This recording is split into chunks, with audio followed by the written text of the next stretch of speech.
চৈতন্য শরণ, হে প্রভু কমল লোচন, হে বিশ্ব ব্রহ্মাণ্ডৰ গৰাকী, তব শরণ তলত এদিন হিন্দার দল ভক্তিপূর্ণ সেবা করিব গ্রহণ।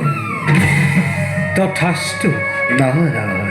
উঠা দেৱঋষি, তোমাৰ আগমনে ধন্য হ'ল আজি বৈকুণ্ঠপুৰ। নারায়ণ। কিন্তু জানিব পাৰোঁনে প্রভু হঠাতেই তোমাৰ বৈকুণ্ঠ ধামে আগমনৰ উদ্দেশ্য? উদ্দেশ্য মাত্র এটাই প্রভু, আর সেয়ে কৈছে দূরে শরণ দরিখন, দয়াময়ের কৃপাত পূর্ণ যেন জীবনের সেই অভিলাষ। কিন্তু দেৱঋষি, কিন্তু বুলি ৰৈ গলা কিয়? ব্যক্ত কৰা তোমাৰ মনৰ অভিলাষ। হে নিরাকার নিরঞ্জন, অন্তর্যামী তুমি নারায়ণ, সৃষ্টি স্থিতি প্রলয়ের তুমি এই কারণ।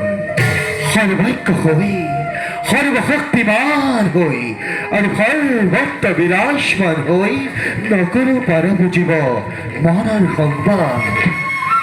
তথাপিতো কওঁ শুনা জনাৰ্দন, তোৰ জনৰ অত্যাচাৰত ধৰতী দেৱী বিয়মান হই, দিবা নৈশ কেৱল তোমাকে কৰিছে স্মৰণ।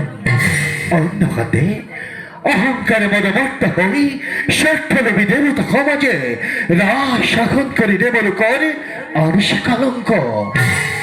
আৰু সেই জনাৰ্দন মৰ্ত্যৰ মানৱ সমাজে পাহৰি পেলালে সত্য আৰু নামৰে মহিমা। ইয়াতে যদি নকৰা তুমি দুষ্ট জনক দমন, সাধু সন্ত জনক পালন, তোমাৰ আস্থা যেন এই সমাজত ৰৱস্থিৰ হৈ। শুনা দেৱঋষি, প্ৰভু দুষ্টক দমন আৰু সন্তক পালন, এয়াই আমাৰ কৰ্তব্য মহান। নারায়ণ। এইবাৰ ধৰিত্ৰীক উদ্ধাৰৰ বাবে প্ৰভু আমি এক নৱ অৱতাৰ কৰিম ধাৰণ। নারায়ণ। কিন্তু এই প্ৰভু ক্ষেত্ৰত তোমাৰ সহায়ৰ প্ৰয়োজন হ'ব দেৱঋষি। নিশ্চয় প্ৰভু, তোমাৰ সকলো কাৰ্যত সকলো লীলাত সদায় সমভাগী হৈ যাব তোমাৰে দাস মাত্ৰ। বাৰু যেই কি নহওক, পুনশ্চবাৰ দুইৰ চৰণৰ ধৰি হীৰা তুলি লৈ সম্প্ৰতি বিশ্ব ব্ৰহ্মাণ্ডৰ কল্যাণ আপেক্ষী গুৰুতৰ কাৰ্যভাগী কৰিবলৈ আমি নিজকে তৰংগৈ প্ৰস্তুত।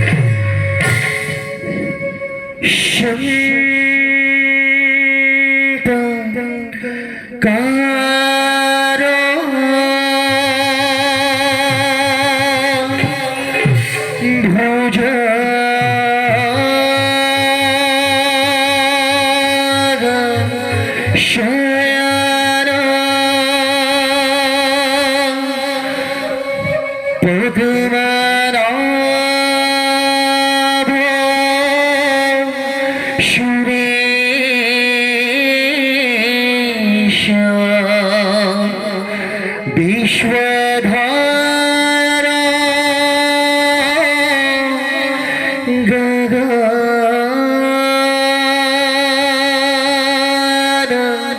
সদৃশ মেঘ